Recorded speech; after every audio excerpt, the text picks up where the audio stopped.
আল্লাহ পাক রব্বুল আলামিন সুবহানাহু ওয়া তাআলার পক্ষ থেকে প্রথম ওহী আপনার আসছে। আল্লাহ রাসূল সাল্লাল্লাহু আলাইহি ওয়াসাল্লাম গারে হিরায় ইবাদতের মধ্যে আপনার মাশগুল। আমার আল্লাহ পাক রব্বুল আলামিনের পক্ষ থেকে হুকুম হচ্ছে, ইকরা বিসমি রাব্বিকাল্লাযী খালাক খালাকাল ইনসানা মিন আলাক ইকরা ওয়া রাব্বুকাল আকরাম। এইভাবে আপনার আয়াতে কারিমা আল্লাহর পক্ষ থেকে যখন দিয়ে জিবরাইল আলাইহিস সালামের মারফত আপনার পাঠানো হচ্ছে, জিবরাইল আলাইহিস সালাম তিনি আপনার দেখছেন রাসূল পাক সাল্লাল্লাহু আলাইহি ওয়াসাল্লাম তিনি আপনার আল্লাহর ইবাদতের মধ্যে মাশগুল। জিবরাইল আলাইহিস সালাম তিনি আপনার আসার পরে বলতেছেন, ইয়া রাসূলুল্লাহ, ইয়া হাবিবাল্লাহ, নবীজি পড়ুন ইকরা ইকরা। রাসূল পাক সাল্লাল্লাহু আলাইহি ওয়াসাল্লাম তিনি আপনার বলছেন, মা আনা বিকারি, আমি পাঠক নই, পাঠক নই। জোরে বলেন সুবহানাল্লাহ। আল্লাহ রাসূল সাল্লাল্লাহু আলাইহি ওয়াসাল্লাম তিনি আপনার বলেছেন, মা আনা বিকারি, আমি পাঠক নই। এই আপনার তরজমা, আপনার বাংলা অনুবাদ যারা আপনার করেছে বুখারীর, তারা আপনার বাংলা ও তরজমা করতে গিয়ে, অনুবাদ করতে গিয়ে তারা আপনার এই জায়গায় আপনার খেয়ানত করেছে। আর এই বাংলা তরজমা দেখে অনেক আপনার যুবক ভাইদের ঈমান হারাচ্ছে। তারা আপনার তরজমা করেছে রাসূল পাক সাল্লাল্লাহু আলাইহি ওয়াসাল্লাম তিনি আপনার বলেছেন, মা আনা বিকারি, মানে আমি পড়তে জানি না। আসলে পড়তে জানি না এটা কথা নবী আমার উচ্চারণই করেননি। জোরে বলেন ঠিক কিনা? আল্লাহ রাসূল সাল্লাল্লাহু আলাইহি ওয়াসাল্লাম তিনি আপনার বলেছেন, মা আনা বিকারি, মা মানে নেহি, আনা মানে আমি, কারিউন মানে হচ্ছে পড়নে ওয়ালা, আমি পড়নে ওয়ালা নই বা আমি পাঠক নই, আমি ছাত্র নই। রাসূল কায়নাত সাল্লাল্লাহু আলাইহি ওয়াসাল্লাম তিনি তো ছাত্র না। আমার আল্লাহ পাক রব্বুল আলামিন পবিত্র কোরআনের মধ্যে বলেছেন, আর রহমানু আল্লামাল কোরআন খালাকাল ইনসানা আল্লামাহুল বায়ান। রহমান যিনি তিনার হাবিবকে আপনার পবিত্র কোরআন শিক্ষা দান করেছেন। জোরে বলেন সুবহানাল্লাহ। আল্লাহ রাসূল সাল্লাল্লাহু আলাইহি সাল্লাম তিনি আপনার দেখছেন, আমি তো শিখেছি আমার আল্লাহর কাছে, শিখিয়েছেন আমার আল্লাহ। জিবরাইল আলাইহিস সালাম তিনি আপনার কেন আপনার পড়তে বলছেন? জিবরাইল আলাইহিস সালামকে বলছেন, মা আনা বিকারি, আমি পাঠক নই, পাঠক নই, পাঠক নই। জিবরাইল আলাইহিস সালাম তিনি দ্বিতীয়বার বলছেন ইকরা। আবার নবী আমার বলছেন, মা আনা বিকারি, আমি পাঠক নই, আমি ছাত্র নই। জিবরাইল আলাইহিস সালাম তৃতীয়বার আপনার সিনার সঙ্গে জড়িয়ে ধরে আল্লাহ রাসূল সাল্লাল্লাহু আলাইহি ওয়াসাল্লামকে বলতে আরম্ভ করলেন, ইকরা বিসমি রাব্বিকাল্লাযী খালাক খালাকাল ইনসানা মিন আলাক। আল্লাহ রাসূল সাল্লাল্লাহু আলাইহি ওয়াসাল্লাম তিনি আবার পড়তে আরম্ভ করলেন। এবার আর বললেন না যে মা আনা বিকারি। একটু লক্ষ্য করবেন, যখন আগে বলেছিলেন শুধুমাত্র বলেছিলেন ইকরা, পড়ুন পড়ুন পড়ুন। যখন তৃতীয়বারের বার জিবরাইল আলাইহিস সালাম বললেন, ইকরা বিসমি রাব্বিকাল্লাযী খালাক, আপনি পড়ুন আপনার প্রতিপালকের নামে যিনি আপনাকে তৈরি করেছেন। জোরে বলেন সুবহানাল্লাহ। জিবরাইল আলাইহিস সালাম এবার বলতে দেরি, নবী মুস্তাফা সাল্লাল্লাহু আলাইহি ওয়াসাল্লামের এবার পড়তে দেরি নয়। নবী আবার বুঝতে পারছেন আমি যে আল্লাহর ইবাদত করছি, সে আল্লাহর হুকুম আমাকে পড়তে বলা হচ্ছে। যে আল্লাহ পাক রব্বুল আলামিন আমাকে শিখিয়েছিলেন, সে আল্লাহর নির্দেশ আমাকে পড়তে বলা হয়েছে। জিবরাইল আলাইহিস সালামের নির্দেশ আমি পড়তেছি না, বা জিবরাইল আলাইহিস সালামের হুকুমে আমি পড়ছি না। আল্লাহ রাসূল সাল্লাল্লাহু আলাইহি ওয়াসাল্লামের উপরে প্রথম ওহী নাজিল আরম্ভ হয়ে গেল। এই কোরআন অবতীর্ণ আরম্ভ হয়ে গেল। কোরআন এত ভারী, এত ভারী, এত জটিল কিতাব। আল্লাহ পাক রব্বুল আলামিন সুবহানাহু ওয়া তাআলা তিনি আপনার পবিত্র কোরআনের মধ্যে বলেছেন, লাউ আনজালনা হাযাল কোরআন আলা জাবালিন লারাইতাহু খাশিআম মুতাসাদ্দিআম মিন খাশিয়াতিল্লাহ। আমার আল্লাহ বলছেন, ওগো জগতের মানুষেরা, আমি যদি কোরআনটাকে পাহাড়ের উপরে অবতীর্ণ করতাম, আমার কোরআনের ভয়ে আজকে পাহাড়টা চূর্ণ বিচূর্ণ হয়ে যেত। আজকে সেই কোরআনকে আমার দয়ার রাসূল সাল্লাল্লাহু আলাইহি ওয়াসাল্লাম সিনায় ধারণ করেছেন, সিনায় আপনার স্থান দিয়েছেন। আল্লাহর হাবিব আলাইহিস সালাতু তাসলিম তিনি আপনার যখন এইভাবে আয়াতে কারিমা নাজিল কমপ্লিট হয়ে গেল, জিবরাইল আলাইহিস সালাম তিনি আপনার যখন গায়েব হয়ে গেলেন, আমার দয়ার নবী মায়ার নবী সাল্লাল্লাহু আলাইহি ওয়াসাল্লাম ওই গারে হিরা থেকে বেরিয়ে যেন আপনার চলতে আরম্ভ করলেন। এবার নিজ গৃহের দিকে আপনার ছুটতে আরম্ভ করেছেন। আল্লাহ রাসূল সাল্লাল্লাহু আলাইহি ওয়াসাল্লামের শরীরে আপনার বুখার এসে গেছে, নবী মুস্তাফার শরীরে আপনার জ্বর এসে গেছে। আল্লাহর হাবিব সাল্লাল্লাহু আলাইহি ওয়াসাল্লাম আপনার টুকটুক করে বাড়ির দরজায় যাওয়ার পরে টকটক করে আওয়াজ দিচ্ছেন, ওগো খাদিজা দরজা খুলে দাও, খাদিজা দরজা খোলো। জিবরাইল আলাইহিস সালাম আপনার দয়ার রাসূল সাল্লাল্লাহু আলাইহি ওয়াসাল্লাম তিনি আপনার মা খাদিজার ঘরে আপনার প্রবেশ করলেন। মা খাদিজাতুল কুবরা রাদিয়াল্লাহু তাআলা আনহা তিনি আপনার দেখছেন আমার রাসূল সাল্লাল্লাহু আলাইহি ওয়াসাল্লামের চেহারাটা একটু মলিন, আজকে কেমন উদাস উদাস ভাব মনে হচ্ছে। আল্লাহ রাসূল সাল্লাল্লাহু আলাইহি ওয়াসাল্লামকে মা খাদিজা জিজ্ঞেস করতেছেন, ইয়া রাসূলুল্লাহ নবী গো আপনার কি হয়েছে, ব্যাপারটা কি একবার বলো না। আমার দয়ার নবী সাল্লাল্লাহু আলাইহি ওয়াসাল্লাম তিনি আপনার বলতেছেন, ওগো খাদিজা আজকে শোনো শোনো, আজকে আমি গাড়ি হিরাতে ছিলাম, আমার আল্লাহ পাক রব্বুল আলামিনের পক্ষ থেকে আপনার জিবরাইল আলাইহিস সালাম ওই সাইয়্যিদুল মালায়েকা ফেরেশতা এসেছিল, ওহী নাজিল হয়েছে, আল্লাহর পক্ষ থেকে কোরআন নাজিল আরম্ভ হয়েছে। ও খাদিজা খাদিজা আমার শরীরটাতে দেখো একটু হাত দিয়ে, মনে হচ্ছে আমার শরীরে জ্বর এসে গেছে রে খাদিজা। খাদিজাতুল কুবরা রাদিয়াল্লাহু তাআলা আনহা তিনি আপনার বিবি ছিলেন বটে, কিন্তু এতটাই রাসূল পাক সাল্লাল্লাহু আলাইহি ওয়াসাল্লামকে আঁচল দিয়ে ঢেকে রেখেছিলেন যে খাদিজা আজকে মায়ের ব্যথার বুঝতে দেন নাই, পিতার ব্যথা বুঝতে দেন নাই। খাদিজাতুল কুবরা রাদিয়াল্লাহু তাআলা আনহা তিনি আজকে আঁচল দিয়ে ঢেকে রেখে আল্লাহ রাসূল সাল্লাল্লাহু আলাইহি ওয়াসাল্লামকে আগলে রেখেছিলেন। আল্লাহর হাবিব সাল্লাল্লাহু আলাইহি ওয়াসাল্লাম আজকে জ্বরে অসুস্থ অবস্থায় রয়েছে। আল্লাহর হাবিব আলাইহিস সালাম বলছেন, জাম্মিলুনি ও জাম্মিলুনি জাম্মিলুনি, খাদিজা আমাকে কম্বল দিয়ে ঢেকে দাও, খাদিজা আমাকে কম্বল দিয়ে ঢেকে দাও, আমার শরীরে মনে হচ্ছে জ্বর এসে গেছে রে খাদিজা। খাদিজাতুল কুবরা রাদিয়াল্লাহু তাআলা আনহা আল্লাহর হাবিব সাল্লাল্লাহু আলাইহি ওয়াসাল্লামকে আজকে কম্বল দিয়ে আপনার ঢেকে দিলেন। নবী আমার অসুস্থ অবস্থায় তিনি আপনার ভয় পাচ্ছেন। আল্লাহ রাসূল সাল্লাল্লাহু আলাইহি ওয়াসাল্লাম তিনি যেন একটু ভয়ে ভীত হচ্ছেন। এমন সময় খাদিজাতুল কুবরা রাদিয়াল্লাহু তাআলা আনহা নবী মুস্তাফা সাল্লাল্লাহু আলাইহি ওয়াসাল্লামকে বলতেছেন, ইয়া রাসূলুল্লাহ ওগো নবীজি আপনি ভয় পাবেন না ইয়া রাসূলুল্লাহ, আমি খাদিজা আগেই বুঝতে পেরেছিলাম যখন আমার বাড়িতে আপনি ছিলেন, আমার কাছে যখন আপনি ছিলেন তখনই আমি বুঝতে পেরেছিলাম আপনি হবেন শেষ জামানার পয়গম্বর, আপনি হলেন শেষ জামানার নবী। নবী হওয়ার যে সমস্ত আলামতগুলো আমি তখনই বুঝতে পেরেছিলাম যে আপনি হচ্ছেন শেষ জামানার নবী। ইয়া রাসূলুল্লাহ নবী গো আপনি ভয় পাবেন না, ভয় পাবেন না। যে মানুষটার জিন্দেগিতে কোনোদিন মিথ্যা কথা নাই, খারাপ কর্ম নাই, যে মানুষটা জিন্দেগিতে কোনোদিন অন্যায় কথা বলতে জানে না, যে মানুষটা জীবনে কোনোদিন কাউকে ধোঁকা দিতে জানে না, গোটা মক্কার মানুষ কাফের হলেও তারা আপনাকে আল আমিন উপাধি দিয়েছে। ইয়া রাসূলুল্লাহ ইয়া হাবিবাল্লাহ আমি খাদিজা আমার বিশ্বাস আপনার কোনো ক্ষতি হতে আমার আল্লাহ দেবেন না। জোরে বলেন সুবহানাল্লাহ। খাদিজা ভয় পাচ্ছে, জ্বর এসে গিয়েছে। কোরআন এত জটিল কিতাব, নবী মুস্তাফার প্রতি আরম্ভ হয়েছে নাজিল হওয়া, কম্বল দিয়ে ঢাকা অবস্থায় একদিন দুই দিন কয়েকদিন পার হলো। আল্লাহ পাক রব্বুল আলামিন সুবহানাহু তাআলার পক্ষ থেকে আবার হুকুম হলো, জিবরিল ওই দেখো আমার হাবিব সাল্লাল্লাহু আলাইহি ওয়াসাল্লাম কম্বল গায়ে দিয়ে আজ শুয়ে রয়েছে কয়েকদিন থেকে, যদি কম্বল গায়ে দিয়ে শুয়ে থাকে আর তার গুনহগার উম্মাত গুনাহ করবে আর সেই নবী শুয়ে থাকবেন, এটা কখনোই হতে পারে না। যাও জিবরিল তুমি যাওয়ার পর আমার হাবিব সাল্লাল্লাহু আলাইহি ওয়াসাল্লামকে বলো, ইয়া রাসূলুল্লাহ ইয়া হাবিবাল্লাহ নবী গো আর আপনাকে শুয়ে থাকলে চলবে না, আপনি একটু আল্লাহর ইবাদত বান্দেগী করুন। জোরে বলেন সুবহানাল্লাহ। আল্লাহ পাক রব্বুল আলামিনের পক্ষ থেকে হুকুম নিয়ে জিবরিল আমিন আলাইহিস সালাতু তাসলিম আসছেন। জিবরাইল আলাইহিস সালাম আসমান ফাটা আওয়াজ নিয়ে গম্ভীর আওয়াজে তিনি আপনার বলছেন, ইয়া আইয়ুহাল মুজাম্মিল, গম্ভীর আওয়াজে যখন ডাক দিয়েছেন আল্লাহ রাসূল সাল্লাল্লাহু আলাইহি ওয়াসাল্লাম কম্বল দিয়ে মুখকে ঢেকে রেখেছিলেন, কম্বলটাকে সরিয়ে তিনি আপনার চোখের পর্দার সরিয়ে চোখ দিয়ে দেখছেন কি আমাকে ডাক দিচ্ছে এইভাবে, কিসের এত বিকট আওয়াজ, গম্ভীর আওয়াজ। দেখছেন তো সেই যে গারে হিরাতে এসেছিলেন, জোরে বলেন সুবহানাল্লাহ। দেখছেন সে আবার ডাক দিচ্ছে যে গারে হিরায় আমার পাশে এসেছিলেন। আল্লাহ রাসূল সাল্লাল্লাহু আলাইহি ওয়াসাল্লাম তিনি কান খাড়া করে দিয়ে শুনছেন।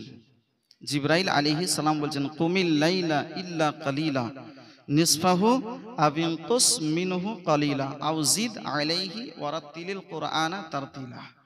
আল্লাহ পাক রব্বুল আলামিনের পক্ষ থেকে হুকুম হচ্ছে, জিবরাইল আলাইহিস সালাম বলছেন, ইয়া রাসূলুল্লাহ, ইয়া হাবিবাল্লাহ, নবী গো, আপনার উম্মত গুনহেগার, আপনার উম্মত গুনাহ করবে আর আপনি নবী হয়ে শুয়ে থাকবেন, এটা কেমন করে হয়? ইয়া রাসূলুল্লাহ, ইয়া হাবিবাল্লাহ, আপনি উঠুন, উঠার পরে আল্লাহর ইবাদত বান্দেগি করুন। জোরে বলেন সুবহানাল্লাহ। কুমিল লাইলা ইল্লা কালিলা, রাত্রি জেগে জেগে আপনি ইবাদত করুন। নিসফাহু আবিনকুস মিনহু কালিলা, অর্ধেক রাত্রি অথবা অর্ধেক রাত্রির থেকে কিছু কম আপনি আল্লাহর ইবাদত বান্দেগি করুন, অথবা তার থেকে একটু বেশি আপনি আল্লাহর ইবাদত বান্দেগি করুন। জোরে বলেন সুবহানাল্লাহ। বাবজি আমার ভাইরা, রাসূল পাক সাল্লাল্লাহু আলাইহি ওয়াসাল্লাম তিনি রাসূল, তিনি নবী,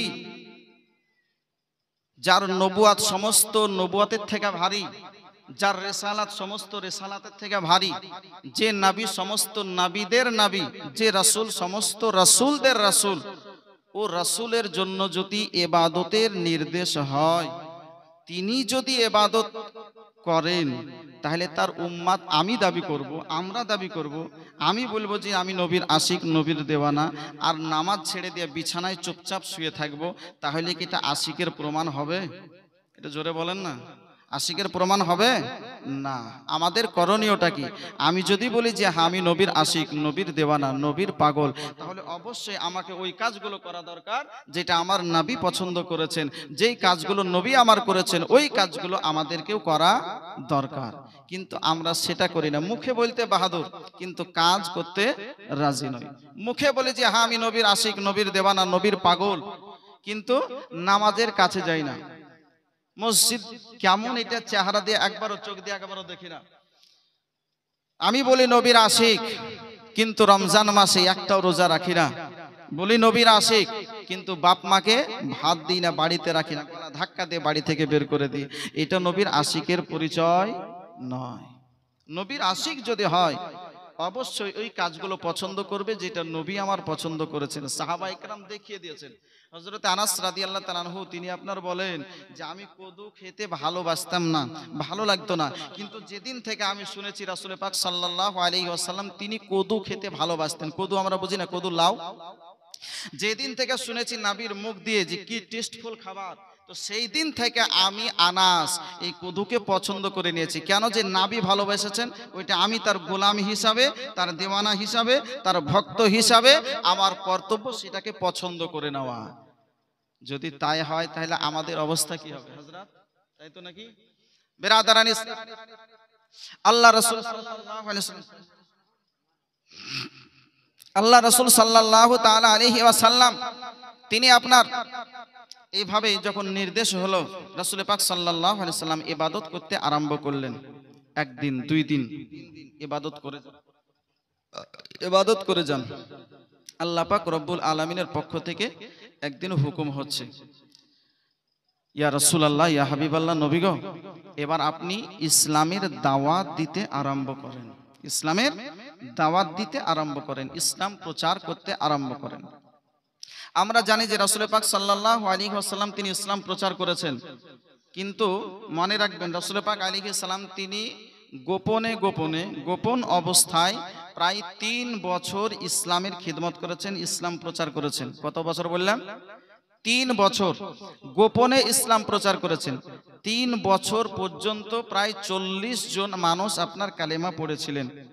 40 জন পূর্ণ হলো, 3 বছর পূর্ণ হলো, তারপরে আপনার প্রকাশ্যভাবে আলাল এলান ইসলাম প্রচার করতে আরম্ভ করলেন। কিন্তু 3টি বছর গোপনে ইসলাম প্রচার করেছেন। এটাই হচ্ছে নিয়ম। কোনো কাজ যদি করতে হয় আগে হিকমতের সহিত আপনাকে কাজ করতে হবে, আগে আপনার কিছু মানুষ আপনার তৈরি করতে হবে, তারপরে আপনার কাজ তা করতে হবে, তবে আপনার সেই কাজটাতে আপনি সাকসেস হবেন। আর আগেই যদি আগা পাহাড়ি যদি কিছু করে ফেলেন তাহলে আপনার কাজটা সম্পূর্ণ হবে না। আল্লাহ পাক রব্বুল আলামিনের পক্ষ থেকে হুকুম হলো, কি হুকুম হলো? যে ওগো আমার হাবিব আপনি যান, যাওয়ার পর এবার ইসলামের দাওয়াত দেন, মানুষকে বলেন কালেমার দাওয়াত দেন, কালেমার কথা বলো। আল্লাহ রাসূল সাল্লাল্লাহু আলাইহি ওয়াসাল্লাম তিনি আপনার আসছেন ওই গাড়ি কিরা থেকে, আবার আসার পথে তিনি মনে মনে ভাবছেন আমি কাকে বলবো ইসলামের কথা, কাকে বলবো কালেমার কথা। যদি আমার ঘর ঠিক না থাকে অপর কখনোই ঠিক করা সম্ভব হবে না। আমি আমার ঘরের মানুষকে আগে ঠিক করব, আগে মওজুদ করব, আগে রেডি করব। আমার ঘরের মানুষ যদি কালেমা পড়ে নেয়, যদি ঠিক হয়ে যায়, তবে আমি বাইরেকার মানুষকে কালেমার দাওয়াত দিতে আজকে সার্থক হব। আল্লাহর হাবিব সাল্লাল্লাহু তাআলা আলাইহি ওয়াসাল্লাম তিনি আপনার টুকটুক করে আপনার চলে আসলেন। আসার পরে আম্মা জান খাদিজাতুল কুবরা রাদিয়াল্লাহু তাআলা আনহার কাছে কালেমার কথা ব্যক্ত করব মনে করেছেন। মা খাদিজাতুল কুবরা রাদিয়াল্লাহু তাআলা আনহার কাছে আসার পরে বলতেছেন, ওগো খাদিজা, খাদিজা, খাদিজা, আমাকে নির্দেশ দেওয়া হয়েছে কালেমার জন্য, আমাকে নির্দেশ দেওয়া হয়েছে এক আল্লাহর ইবাদত করার জন্য, আমাকে নির্দেশ দেওয়া হয়েছে লাত উজ্জা হুবলকে মাবুদ বলে না মানার জন্য। ওগো খাদিজা, একবার কালেমা পড়ো, কালেমা পড়ো, লা ইলাহা ইল্লাল্লাহু মুহাম্মাদুর রাসূলুল্লাহ। খাদিজা, কালেমা পড়ে নাও, কালেমা পড়ে নাও। খাদিজা বলতেছেন, নবী গো, এটা তো আমি আপনাকে আগেই বলেছিলাম, যেটা আমার বিশ্বাস, এটা আমার ধারণা। যখন আপনি আমার গৃহে ছিলেন, আমার ঘরে যখন আপনি কাজ করতেন, আমি দেখেছিলাম ওই বাণিজ্য থেকে যখন আপনি ফিরে আসতেছিলেন, বাণিজ্যে যখন গিয়েছিলেন, আপনি যখন ফাঁকা আকাশের নিচে যখন বেরিয়ে গেছিলেন, সঙ্গে সঙ্গে আকাশ একটা মেঘ আসার পরে ছায়া করে নিয়েছিল। ইয়া রাসূলুল্লাহ, ইয়া হাবিবাল্লাহ, আমি তাওরাত জবর কিতাবে পড়েছিলাম, যিনি শেষ জামানার নবী হবেন তিনার নাম হবে মুহাম্মদ, তিনার পিতার নাম হবে আব্দুল্লাহ, মায়ের নাম হবে আপনার আমিনা, দাদার নাম হবে আব্দুল মুত্তালিব, মক্কা নগরে জন্ম হবে। আর রাসূল সাল্লাল্লাহু আলাইহি ওয়াসাল্লামের ছায়া জীবনে কোনোদিনও জমিনের বুকে পড়বে না। রাসূল পাক সাল্লাল্লাহু আলাইহি ওয়াসাল্লামকে বলতেছেন, খাদিজা, ইয়া রাসূলুল্লাহ, নবী গো, আমি তখনই বুঝতে পেরেছিলাম আপনি হলেন শেষ জামানার পয়গম্বর, কারণ আকাশের মেঘ আসার পরে আপনার মাথার উপরে ছায়া করে নিয়েছিল যখন, তখনই আমি খাদিজা বুঝে গিয়েছিলাম। যারা বলেন সুবহানাল্লাহ। মেঘে মাথায় ওগো ছায়া করে, রোদ না লাগে গায়ে, আরে গরম মরু ওই পায়ের তলায় শীতল হয়ে যায়, মাগো শীতল হয়ে যায়। বলেন সুবহানাল্লাহ। মেঘে মাথায় ছায়া করে, আরে রোদ না লাগে গায়ে, আরে গরম মরু ওই পায়ের তলায় শীতল হয়ে যায়, মাগো শীতল হয়ে যায়। নূরানি বদনে হাওয়া চলে সনসনে, নূরানি বদনে হাওয়া চলে সনসনে, খেজুর পাতায় হিলাই সব ডানা, সব ডানা, মাগো তোমার লালের নেই তুলনা। মা খাদিজা রাদিয়াল্লাহু তাআলা তিনি আপনার কালেমা পড়লেন। আল্লাহ রাসূল সাল্লাল্লাহু আলাইহি ওয়াসাল্লাম তিনি আপনার মনে মনে ভাবছেন, আবার কাকে কালেমার দাওয়াত দেব, এবার কাকে কালেমা পড়ার কথা বলবো। ওইদিকে আপনার মনে করেন আবু বকর সিদ্দিক রাদিয়াল্লাহু তাআলা আনহু, তিনি আপনার মনে করেন সাহাবীদের মধ্যে সর্বশ্রেষ্ঠ সাহাবী, আল্লাহ রাসূল সাল্লাল্লাহু আলাইহি ওয়াসাল্লামের প্রথম খলিফা, খলিফাতুল মুসলিমিন। ওই আপনার আবু বকর সিদ্দিক রাদিয়াল্লাহু তাআলা আনহু তিনি আপনার মুলকে শামে গিয়েছেন বাণিজ্যে ব্যবসা করতে, ব্যবসা করে আপনার সমস্ত কাজ কমপ্লিট ফিরে আসবেন। এমন সময় হঠাৎ করে তিনি যেন আপনার স্বপ্ন যোগে দর্শন করছেন, আকাশের চন্দ্রটা যেন আপনার তিনার কোলে চলে আসলো। আল্লাহ রাসূল সাল্লাল্লাহু আলাইহি ওয়াসাল্লাম মক্কায় আছেন। আবু বকর সিদ্দিক স্বপ্নটা দেখার পরে বড় আশ্চর্য হলেন। আমি দুনিয়ার বুকে এর আগে অনেক কয়েকবার স্বপ্ন দেখেছি, এই রকম স্বপ্ন জিন্দেগিতে কোনোদিন দেখি না। এই রকম স্বপ্ন দেখলাম, এর কারণটা কি? আবু বকর এই স্বপ্নের তাবির জানার জন্য ওই জায়গাতে একজন আপনার রাহিব ছিল, সাধক ছিল। ওই রাহিবের কাছে আপনার চলতে আরম্ভ করলো। এখন যেমন আপনার মনে করেন পীরদের খানকা রয়েছে, খানকায় যাওয়ার পরে মানুষ আপনার বসে থাকে, সাধুগণ সাধু ইবাদত বান্দেগি করে, ওই রকম মনে করেন সেই সময় সাধু রাহিব আপনার ছিল। আপনার তাওরাত জবর ইনজিল কিতাবের পারদর্শী সে আপনার ছিল। আবু বকর মনে মনে ভাবছেন তার কাছে যাওয়ার পরে আমার স্বপ্নের ব্যাখ্যাটা হয়ে যাবে। আবু বকর ওই জায়গায় যাওয়ার পরে যেমনই স্বপ্নের কথাটা আপনার ব্যক্ত করেছেন, ওই আপনার বুজুর্গ ব্যক্তি সে আপনার কিতাব খুলে দিয়ে তার চেহারার দিকে আপনার মিলাচ্ছেন, নাম জিজ্ঞেস করছেন, বলে বাবা বাবা তোমার নামটাকে একটু বলো। ওই মানুষটা বড় বৃদ্ধ আপনার হয়ে গেছিলেন, বলতেছে বলে আমার নাম হলো আবু বকর। বলে তোমার পিতার নামটা কি বলো? বলে আমার পিতার নাম আবু কুহাফা। বলে তোমার কি মক্কা নগরে জন্ম নাকি বলো? বলে হ্যাঁ হ্যাঁ আমার মক্কা নগরে জন্ম। বলে তোমার বংশের নামটাকে একটু বলো? বলে আমার বংশের নাম হলো কুরাইশ বংশ। সঙ্গে সঙ্গে সে আপনার সাধু আপনার বলেছিল আবু বকর শোনো শোনো, আমি দেখতে পাচ্ছি তুমি হবে ওই শেষ জামানার নবীর সর্বপ্রথম খলিফা। তুমি তাড়াতাড়ি যাও, যাওয়ার পরে ইসলাম ধর্মকে গ্রহণ করে নাও। জোরে বলেন সুবহানাল্লাহ। আবু বকর আর দেরি না করে সঙ্গে সঙ্গে ওই জায়গা থেকে সমস্ত কাজকর্মকে গুটিয়ে তিনি এবার মনের চিন্তা ভাবনা করছেন আমাকে মক্কা নগরে পৌঁছাতে হবে। আমার বন্ধু আমার সে মুহাম্মদ সাল্লাল্লাহু আলাইহি ওয়াসাল্লামের কালিমা পড়তে হবে, আজকে তাকে নবী হিসাবে গ্রহণ করতে হবে, এক আল্লাহকে বিশ্বাস করতে হবে। আবু বকর আজকে সমস্ত কাজকে আপনার সমাপ্ত করে দিয়ে খুব তড়িঘড়ি বাড়ি আসার পরে সামানপত্র রেখে ফ্রেশ হয়ে আল্লাহ রাসূল সাল্লাল্লাহু আলাইহি ওয়াসাল্লামের কাছে যাব মনে করছেন। রাস্তায় বেরিয়েছেন, ওই দিকে আল্লাহ রাসূল সাল্লাল্লাহু আলাইহি ওয়াসাল্লাম তিনিও আপনার মনে করলেন যে আজকে আসছেন কালেমার দাওয়াত দেওয়ার জন্য। রাস্তার মাঝে একজন বন্ধু আর এক বন্ধুর সঙ্গে আপনার সাক্ষাৎ, বাল্যকাল থেকে একই সঙ্গে আপনার থাকা আপনার অভ্যাস। আল্লাহ রাসূল সাল্লাল্লাহু আলাইহি সাল্লাম আবু বকর সিদ্দিক রাদিয়াল্লাহু তাআলা আনহুকে বলতেছেন বলে আবু বকর শোনো শোনো, একবার তুমি কালেমা পড়ো, মুসলমান একবার হয়ে যাও, এক আল্লাহকে বিশ্বাস করো। আল্লাহ পাক আমাকে শেষ নবী হিসাবে দুনিয়ার বুকে প্রেরণ করেছেন। আল্লাহ পাক রব্বুল আলামিন বলেছেন মুহাম্মাদুর রাসূলুল্লাহ, মুহাম্মদ সাল্লাল্লাহু আলাইহি ওয়াসাল্লাম আল্লাহর রাসূল। এই আবু বকর একবার আমাকে রাসূল হিসাবে বিশ্বাস করো আর এক আল্লাহকে মানো, ওই লাত উজ্জা হুবলকে মাবুদ বলে মানা যাবে না। আবু বকর বলতেছেন ইয়া রাসূলুল্লাহ, ইয়া হাবিবাল্লাহ, নবী গো, আপনাকে যে নবী বলে মানবো তার প্রমাণ কি? আপনি যে নবী একটা মুজিজা আমাকে কিছু দেখাতে হবে, কারণ নবীদের জন্য মুজিজা হচ্ছে আপনার মুজিজা হওয়া হচ্ছে আপনার শর্ত। আদম আলাইহিস সালাম থেকে নিয়ে ঈসা নবী পর্যন্ত যত নবী ও রাসূলকে আমার আল্লাহ পাক দুনিয়ার বুকে প্রেরণ করেছেন, প্রত্যেকটা নবী ও রাসূলকে মুজিজা দিয়ে দুনিয়ার বুকে আপনার প্রেরণ করেছেন। ইয়া রাসূলুল্লাহ, আপনি যদি সত্যি বাস্তবে আপনি নবী হয়ে থাকেন তাহলে তো নিশ্চয়ই আপনিও কোনো না কোনো মুজিজা আপনি আমাকে দেখাতে পারবেন। আল্লাহ পাক রব্বুল আলামিন আমার নবী সম্পর্কে কোরআনের মধ্যে বলেছেন ইয়া আইয়ুহান নাস ক্বাদ জাআকুম বুরহানুম মির রাব্বিকুম, এ মানব জাতি শোনো শোনো, আদম পয়গম্বর থেকে ঈসা নবী পর্যন্ত যত নবী ও রাসূলকে আমি দুনিয়ার বুকে প্রেরণ করেছি সবাইকে নির্দিষ্ট কিছু মুজিজা দিয়ে দুনিয়ার বুকে প্রেরণ করেছি, কিন্তু আমি নবী মুহাম্মদুর রাসূলুল্লাহ সাল্লাল্লাহু আলাইহি ওয়াসাল্লাম কি আজকে হুজ্জাত হিসাবে দলিল হিসাবে গোটা সারা পা মুজিজা করে দুনিয়ার বুকে প্রেরণ করেছি। জোরে বলেন সুবহানাল্লাহ।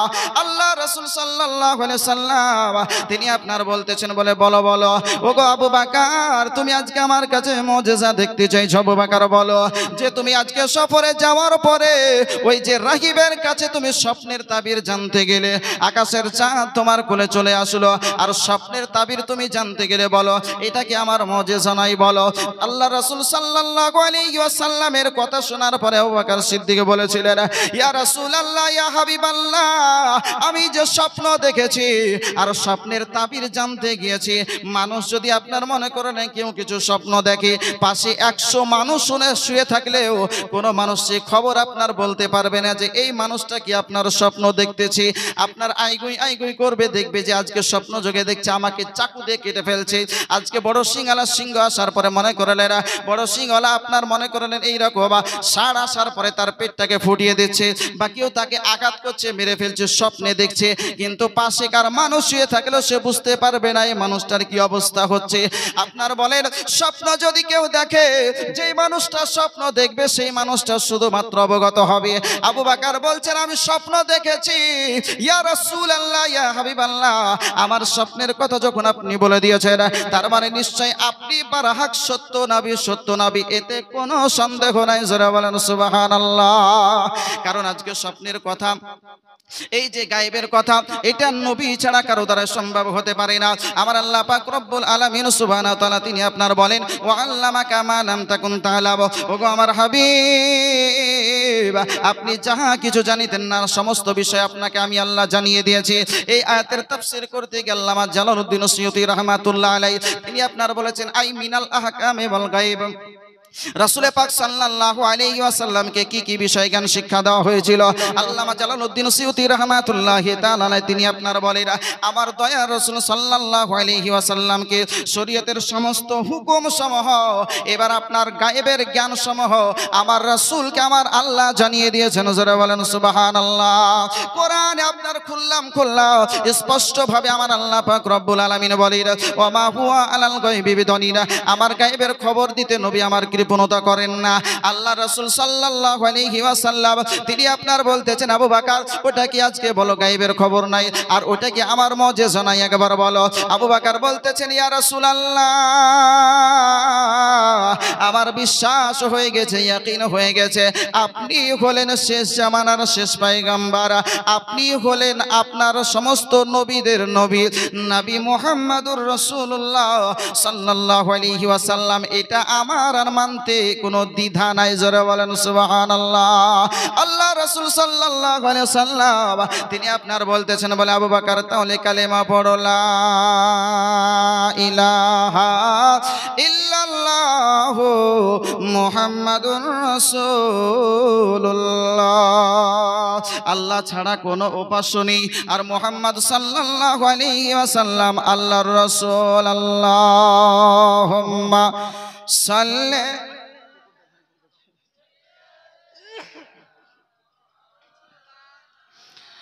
মুহাম্মাদ ওয়া আলা আলি সাইয়্যিদিনা মাওলানা মুহাম্মাদ সাল্লি আলা মুহাম্মাদিন।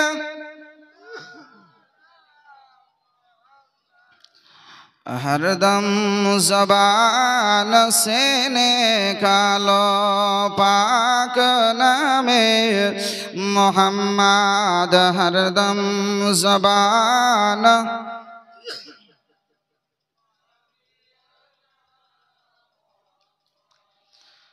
আল্লাহ রাসূল সাল্লাল্লাহু তাআলা আলাইহি ওয়াসাল্লাম আবু বকর সিদ্দিক রাদিয়াল্লাহু তাআলা আনহুকে কালেমার দাওয়াত দিলেন, কালেমা গ্রহণ করলেন, কালেমা পড়লেন। দুজন হলো আল্লাহ পাক রব্বুল আলামিনের ইবাদত বান্দেগী তিনারা করেন, আগের থেকেই করেন।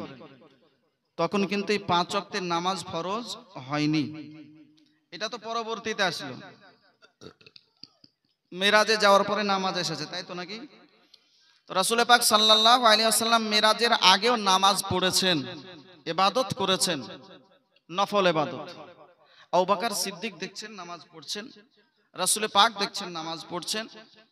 আলিয়া মুর্তজা একদিন যাচ্ছেন, ছোট্ট ছেলে, তো দেখছেন রাসূল পাক আলাইহিস সালাম এইভাবে উঠবস করছেন, নামাজ পড়ছেন, যেভাবে নামাজ পড়ে।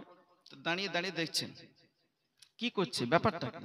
একদিন হলো, দুদিন হলো, জিজ্ঞেস করছে, বলে কি করছেন? বলে এটা আল্লাহর ইবাদত। বলে আল্লাহর ইবাদত মানে? বলে যদি সেই এক আল্লাহকে বিশ্বাস করো তাহলে আলী তুমিও এইরকম নামাজ পড়বে। বলেন সুবহানাল্লাহ। হযরত আলী কাররামাল্লাহু তাআলা ওয়াজহুল কারীম তিনিও আপনার কালেমা পড়লেন, মুসলমান হলেন। ইসলামে সর্বপ্রথম কালেমা কে পড়েছিলেন, আবু বকর নাকি খাদিজাতুল কুবরা না হযরতে আলী? এই বিষয়ে দ্বিমত। কেউ বলছেন যে সর্বপ্রথম আবু বকর সিদ্দিক কালেমা পড়েছেন, কেউ বলছেন যে মা খাদিজাতুল কুবরা কালেমা পড়েছেন, কেউ বলছেন যে না হযরতে আলী কাররামাল্লাহু তাআলা ওয়াজহুল কারীম তিনি সর্বপ্রথম কালেমা পড়েছেন। পড়েছিলেন কে? এই বিষয়ে সমাধান দিতে গিয়ে আমাদের আহনাফ এর আইমায়ে কেরাম তিনার একটি ফয়সালা দিয়েছেন যে যুবকদের মধ্যে সর্বপ্রথম যিনি কালেমা পড়েছেন তিনি হচ্ছেন হযরতে আবু বকর সিদ্দিক রাদিয়াল্লাহু তাআলা আনহু। মায়েদের মধ্যে সর্বপ্রথম যিনি কালেমা পড়েছেন তিনি হচ্ছেন মা খাদিজাতুল কুবরা রাদিয়াল্লাহু তাআলা আনহা।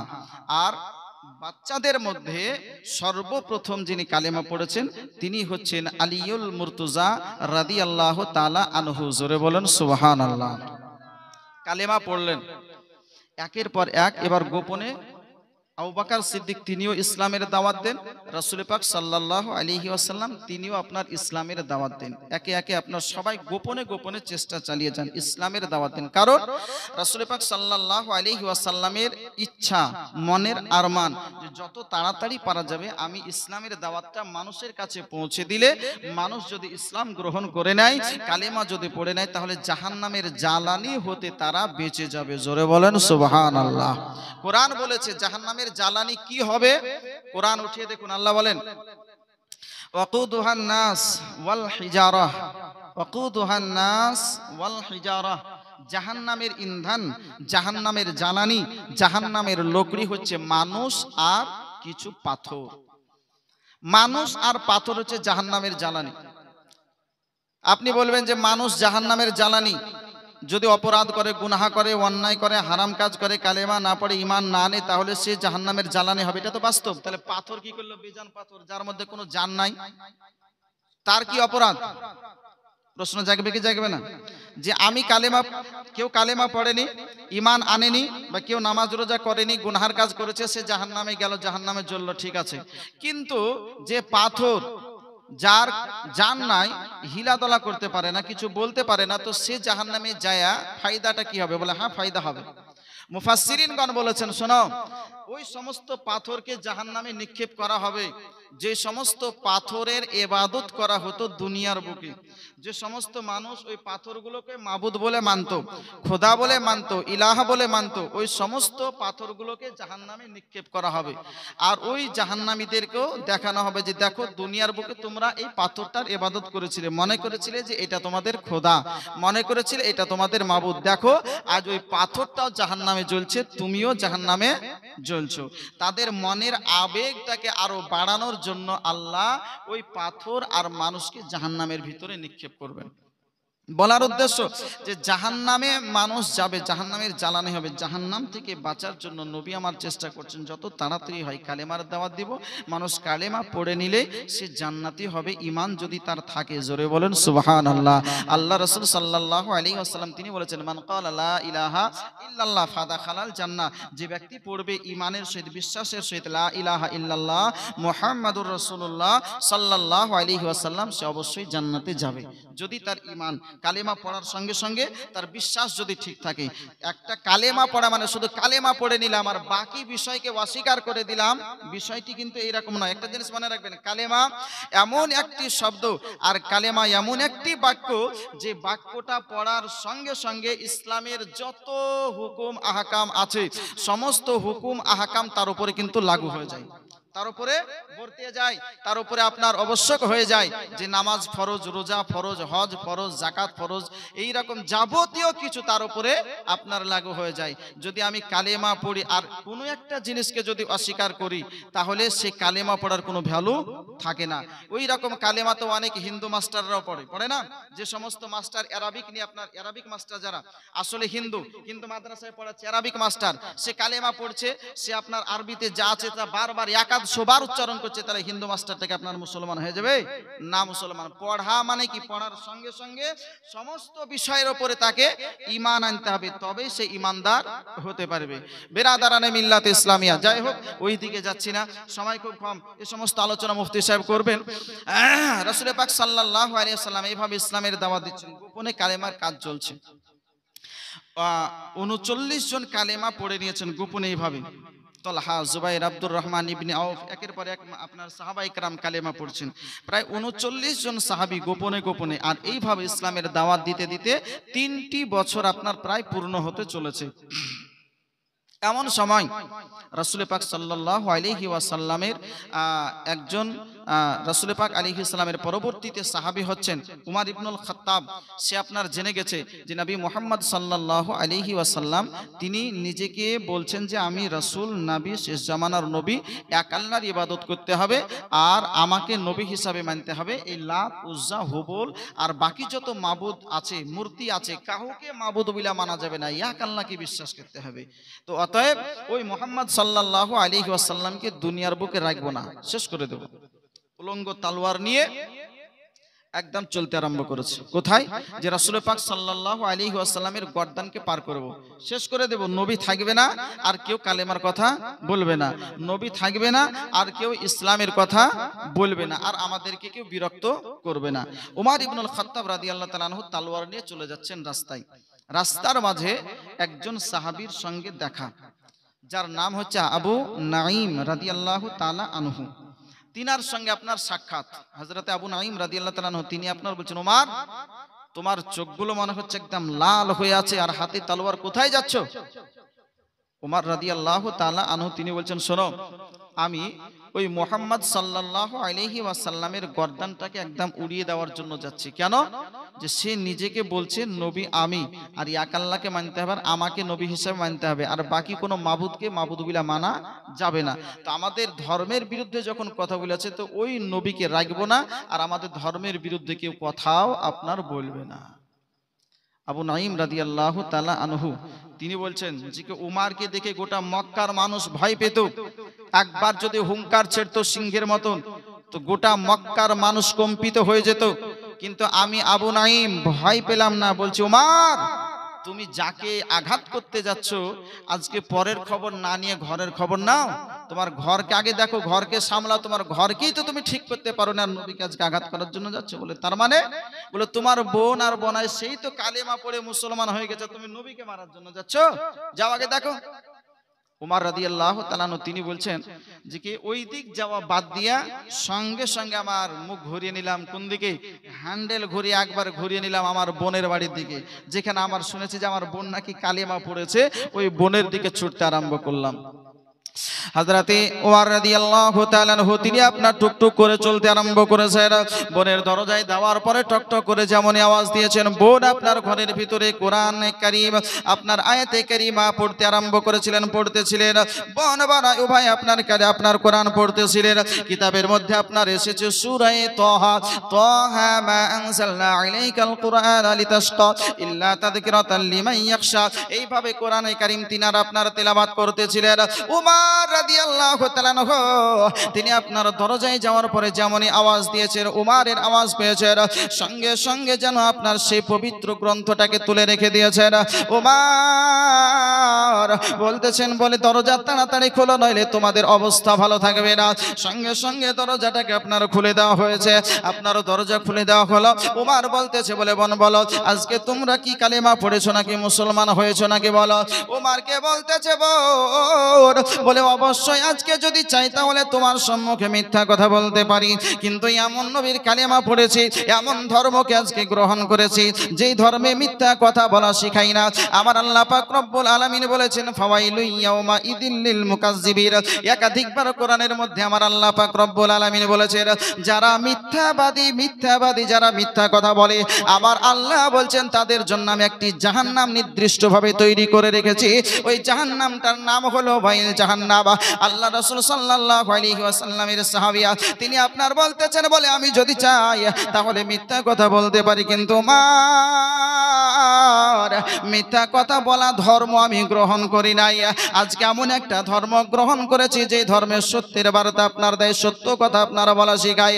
ওমর বলতেছে, বলে তাহলে কালেমা পড়েছো? বলে হ্যাঁ কালেমা পড়েছি, মুসলমান হয়েছি। ওমর বলতেছে, বলে তাহলে তাড়াতাড়ি কালেমা ছেড়ে দাও, ঈমানকে ছেড়ে দাও। যে আজকে আগে তুমি লাতুজ্জা হুবলকে যে সমস্ত মাবুদকে মাবুদ বলে মানতে, আজকে ওই সমস্ত মাবুদকে আবার স্বীকার করে দাও। বলতেছে, বলে ওমর তুমি ভাই আছো, ভাইয়ের জায়গায় থাকো, কিন্তু আমার ধর্মের উপরে কখনোই আঘাত করতে এসো না। কারণ আমি যে আল্লাহকে বিশ্বাস করেছি, আমি যেই নবী মুহাম্মদুর রাসূলুল্লাহ সাল্লাল্লাহু আলাইহি ওয়াসাল্লামের প্রেম ভালোবাসা আমার অন্তরে স্থান দিয়েছি, আমি কখনোই ওই নবীর ভালোবাসা আর কখনোই আমি সেই আল্লাহর প্রতি বিশ্বাস কখনোই অন্তর থেকে বের করতে পারবো না। বলেন সুবহানাল্লাহ। উমর রাদিয়াল্লাহু তাআলা আনহু তিনি আপনার কি করলেন? সহ্য করতে না পেরে ওই বোনকে আপনার আঘাত করতে আরম্ভ করলেন। কিতাবের মধ্যে আপনার এসেছে এতটাই আঘাত করেছে, আঘাত করতে করতে গোটা দেহ যেন আপনার রক্তাক্ত হতে আরম্ভ করেছে, দেহ থেকে আপনার রক্ত বেরোতে আরম্ভ করেছে। উমর রাদিয়াল্লাহু তাআলা আনহু বলতেছেন, বলে এখনো তোমাকে বলছি, কালেমা ছেড়ে দাও, কালেমা ছেড়ে দাও, ঈমান ছেড়ে দাও। একবার আমাদের লাতুজ্জা হুবলকে স্বীকার করে নাও, অবশ্যই আজকে তুমি যেটা চাইবে সেটা দিয়ে তোমাকে আজকে খুশি করা হবে, আজকে যেটা বলবে সেটাই তোমার কথাকে মেনে নেওয়া হবে। কিন্তু বোন বলতেছে, বলে ওমর আজকে আল্লাহ এবং আল্লাহ রাসূলকে বিশ্বাস করার জন্য, আজকে তাদের প্রতি ঈমান আনার জন্য যদি জীবন দিতে হয় জীবন দিয়ে দেব, কিন্তু কখনোই ঈমান অন্তর থেকে বের করতে পারবো না। বলেন সুবহানাল্লাহ। ওমর রাদিয়াল্লাহু তাআলা আবার যেন আঘাত করতে আরম্ভ করলেন। আঘাত করতে করতে এমন একটি সময় আসলো রে বাপজি, আপনার সে বোন যেন আপনার অজ্ঞান হয়ে গেল, বেহুশ হয়ে গেল। যখন আপনার বেহুশ হয়ে গেল, ওমর রাদিয়াল্লাহু তাআলা আঘাত করা বন্ধ করে দিলেন। আঘাত করা বন্ধ করে দিয়েছেন, আপনার পানি টানি দিয়ে আপনার মনে করেন যখন জ্ঞান ফিরে এসেছে, আবার তাকে আঘাত করতে আরম্ভ করেছেন। আবার পূর্বের ন্যায় জিজ্ঞাসাবাদ করতে আরম্ভ করেছেন। ওই মেয়েটি বলেছিল, বলে ভাই একবার কেন শতবার যদি আমার আল্লাহ আমাকে প্রাণ দেন, ওই সমস্ত প্রাণ আমি আল্লাহর রাহে উৎসর্গ করে দেব, কিন্তু কখনোই আমার ঈমানটা অন্তর থেকে বের করতে পারবো না। বলেন সুবহানাল্লাহ। ওমর রাদিয়াল্লাহু তাআলা তিনি আপনার রাগী ছিলেন, আবার আঘাত করতে আরম্ভ করলেন। একবার এইভাবে আপনার আঘাত করে যান, কিন্তু তবুও যখন দেখলেন ওই জায়গা থেকে আপনার কিছুটা পিছে হটে আসলেন না, ওমর রাদিয়াল্লাহু তাআলা আনহুর আপনার এই দিকে যেন মনটা আপনার আস্তে আস্তে মলিন হতে আরম্ভ করেছে, মনটা গলতে আরম্ভ করেছে। কারণ ওই দিকে আমার রাসূল পাক সাল্লাল্লাহু আলাইহি ওয়াসাল্লাম তিনি আপনার দোয়া করেছিলেন, মাবুদ গো আজকে হয় ওমর রাদিয়াল্লাহু তাআলা আনহুকে আর না হয় আবু জাহেলকে, দুজনের মধ্যে কোনো একজনকে আজকে কালেমা পড়ার তুমি তৌফিক দাও। দুজনের মধ্যে কোনো একজন যদি কালেমা পড়ে যায়, মুসলমান হয়ে যায়, ইসলামের উপকার হবে, ইসলামের কাজ হবে। আল্লাহ রাসূল সাল্লাল্লাহু আলাইহি ওয়াসাল্লামের দোয়া আমার আল্লাহ পাক রব্বুল আলামিনের দরবারে কবুল হয়ে গেছে। ওমর রাদিয়াল্লাহু তাআলা আনহুর মনটা যেন আস্তে আস্তে আস্তে আস্তে নরম হতে আরম্ভ করেছে। ওমর রাদিয়াল্লাহু তাআলা আনহু তিনি আবার বলতেছেন, বলে বোন ওই গ্রন্থটা একটু দেখাও, যখন আমি এসেছিলাম তোমরা কি যেন তেলাওয়াত করতেছিলে, পাঠ করতেছিলে, একটু গ্রন্থটা দেখাও।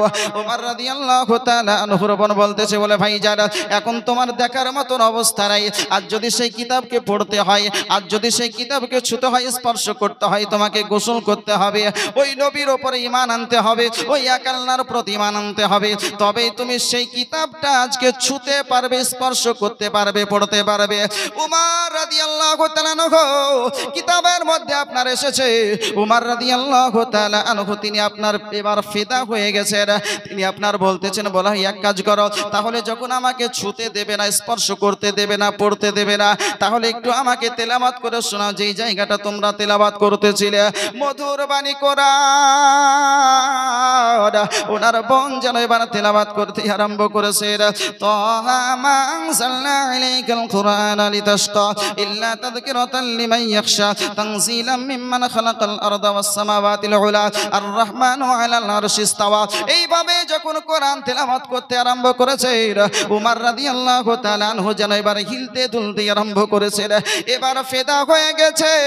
উমর আর সহ্য করতে পারে না, নিজেকে আর কন্ট্রোল করতে পারে না। উমর রাদিয়াল্লাহু তাআলা আনহু তিনি এবার বলতে আরম্ভ করেছেন, বোন আমি বড় অপরাধ করেছি, তোমাকে আঘাত করেছি, তোমার উপরে আজকে লাঠির আজকে আপনার আঘাত করেছি, তোমার শরীর থেকে রক্ত ঝরেছে, বোন আজকে কত তোমাকে কষ্ট দিয়েছি, তোমার সঙ্গে বেয়াদবি করেছি, আমি বুঝতে পেরেছি আমার অপরাধটুকু।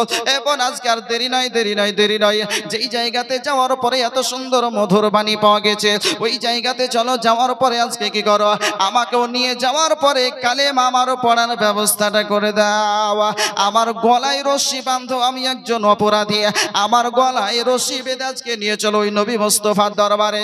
আল্লাহ নবী সাল্লাল্লাহু আলাইহি ওয়াসাল্লামের কাছে উমর রাদিয়াল্লাহু তাআলা আনহুকে নিয়ে যাবার সুন্দর করে গোসল করে সুসজ্জিত করে নিয়ে যেতে আরম্ভ করলেন। আমার দয়ার রাসূল নবীজি আমার যেই জায়গায় অবস্থান করতেছিলেন, ওনার সঙ্গে বেশ কিছু সাহাবায়ে কেরাম অবস্থান করতেছিলেন, গেটম্যান হিসাবে, পাহারাদার হিসাবে একজন গেটে অবস্থান করতেছিলেন। বলতেছ গো নবীর সাহাবীগণ, ওই দেখো উমর রাদিয়াল্লাহু তাআলা আনহু আসতেছে, আজকে যদি তার ইচ্ছাটা যদি সঠিক হয় আর যদি তার মনের ধারণাটা যদি সঠিক থাকে তাহলে কোনো কিছুই হবে না। আর যদি নবী মুস্তাফা সাল্লাল্লাহু আলাইহি ওয়াসাল্লামকে আক্রমণ করব মনে করে যদি সেইভাবে আসে, আমরা কখনোই আজকে উমারকে ছেড়ে দেব না। উমর রাদিয়াল্লাহু তাআলা আনহু আজকে ইসলাম গ্রহণ করার জন্য নবী মুস্তাফার দরবারের দিকে ছুটতে আরম্ভ করেছেন। আল্লাহ নবী সাল্লাল্লাহু আলাইহি ওয়াসাল্লামের কাছে যাওয়ার পরে আপনার উপস্থিত হয়েছেন, বলতেছেন আসসালাতু ওয়াসসালামু আলাইকা ইয়া রাসূলুল্লাহ, আসসালাতু ওয়াসসালামু আলাইকা ইয়া হাবিবাল্লাহ। ওগো নবীজি, আমি বড় অপরাধ করেছি, অন্যায় করেছি, গুনাহ করেছি, আমার নিজের নফসের উপর অত্যাচার করেছি, জুলুম করেছি ইয়া রাসূলুল্লাহ, ইয়া হাবিবাল্লাহ। তাছাড়াও বাহ্যিকভাবে আমার বোনকে বড় আঘাত করেছি, কষ্ট দিয়েছি। আপনার কালেমা পড়েছে, আপনার প্রতি ঈমান এনেছে, আল্লাহকে বিশ্বাস করেছে বলে। কিন্তু ইয়া রাসূলুল্লাহ নবীজি, পরবর্তীতে আমি বুঝতে পারলাম আমি নিজে অপরাধী। ইয়া রাসূলুল্লাহ, ইয়া হাবিবাল্লাহর দেরি নয়, আপনি একবার কালেমা পড়ান, কালেমা পড়ান, কালেমা পড়ারা। আমি উমার কালেমা পড়ে মুসলমান হতে চাই। জোরে বলেন সুবহানাল্লাহ। আল্লাহ রাসূল সাল্লাল্লাহু আলাইহি সাল্লাম তিনি এবার বলতে আরম্ভ করলেন, উমার তুমি কালেমা পড়বে? বলে হ্যাঁ কালেমা পড়বো। আল্লাহ রাসূল সাল্লাল্লাহু আলাইহি সাল্লাম বলছেন, বলো আশহাদু আল্লা ইলাহা ইল্লাল্লাহ ওয়া আশহাদু আন্না মুহাম্মাদান আবদুহু ওয়া রাসূলুহু। আমি সাক্ষী দিচ্ছি এক আল্লাহ ছাড়া কোনো উপাস্য নেই, আর আমি সাক্ষী দিচ্ছি মুহাম্মদ সাল্লাল্লাহু আলাইহি ওয়াসাল্লাম আল্লাহর রাসূল এবং তার বান্দা। উমর নবী মুস্তাফা সাল্লাল্লাহু আলাইহি ওয়াসাল্লামের দরবারে কালিমা পড়লেন, ঈমান আনলেন, মুসলমান হলেন। উমর রাদিয়াল্লাহু তাআলা আনহু তিনি এবার বলতেছেন, ইয়া রাসূলুল্লাহ, ইয়া হাবিবাল্লাহ নবী গো, আমরা যে ধর্মটা গ্রহণ করেছি, আমি যে ধর্ম গ্রহণ করেছি, আমাদের ধর্মটা কি অরিজিনাল ধর্ম নাই একবার বলো না? আমাদের ধর্মটা কি আসল ধর্ম নাই একবার বলো না? আল্লাহ রাসূল সাল্লাল্লাহু আলাইহি ওয়াসাল্লাম বলেছিলেন, হ্যাঁ হ্যাঁ, আমরা যে ধর্মটা আজকে প্রচার করছি, যে ধর্মটা গ্রহণ করেছো, অবশ্যই ধর্মটা অরিজিনাল ধর্ম, আসল ধর্ম। উমর বলতেছেন, ইয়া রাসূলুল্লাহ, আর দেরি নয়, আর গোপনে ইসলাম প্রচার করতে হবে না গো নবীজি। ইয়া রাসূলুল্লাহ, এবার প্রকাশ্যভাবে ইসলামের দাওয়াত দেব, কালিমার দাওয়াত দেব। আল্লাহ নবী সাল্লাল্লাহু আলাইহি সাল্লাম তিনি আপনার বলতেছেন, ওমর আজ যদি তুমি বলো তাহলে অবশ্যই আমরা ইসলামের প্রচার আজকে প্রকাশ্যভাবে মানুষের কাছে পৌঁছে দিতে রাজি। জোরে বলেন সুবহানাল্লাহ।